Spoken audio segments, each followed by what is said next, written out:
Déclaration. En tant que musulmans, se revendiquant d'un islam authentique, prônant la tolérance, la miséricorde et la justice, nous rappelons la totale conformité de cette religion avec la Déclaration universelle des droits de l'homme et des valeurs de démocratie, de liberté, de fraternité et d'égalité entre citoyens et citoyennes. Selon les enseignements authentiques de l'islam, le seul critère de différence entre les êtres consiste dans leur vertu et aucune autre prétention de race, de couleur ou de vérité.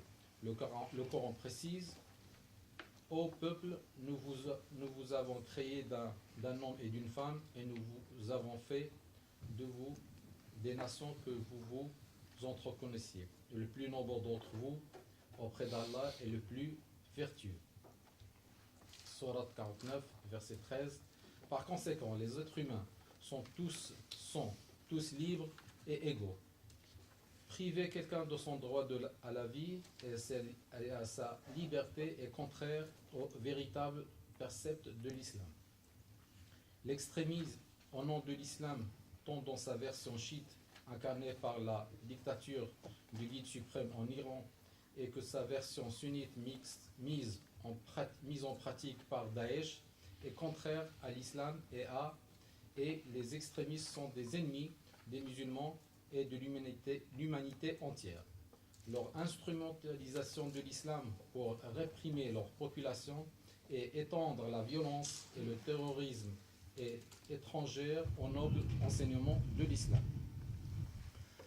Rappelons le message du paix du Coran qui affirme: quiconque tue un être humain, c'est comme s'il tuait l'humanité tout entière, et celui qui sauve un homme sauve l'humanité entière. Nous condamnons vigoureusement toute forme de terrorisme et de violence au nom de l'islam. Nous nous retrouvons plutôt dans les valeurs de la paix, de la fraternité et de la tolérance de cette grande religion qui appartient au patrimoine de toute l'humanité.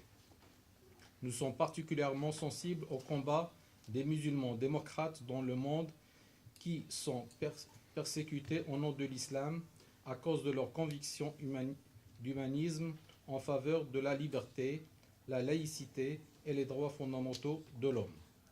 À cet égard, nous réitérons notre soutien aux résistants iraniens du camp de liberté en Irak qui militent pour un Iran démocratique.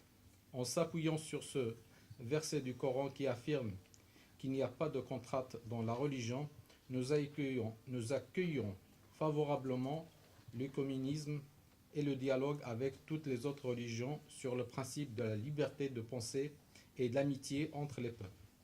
Merci beaucoup.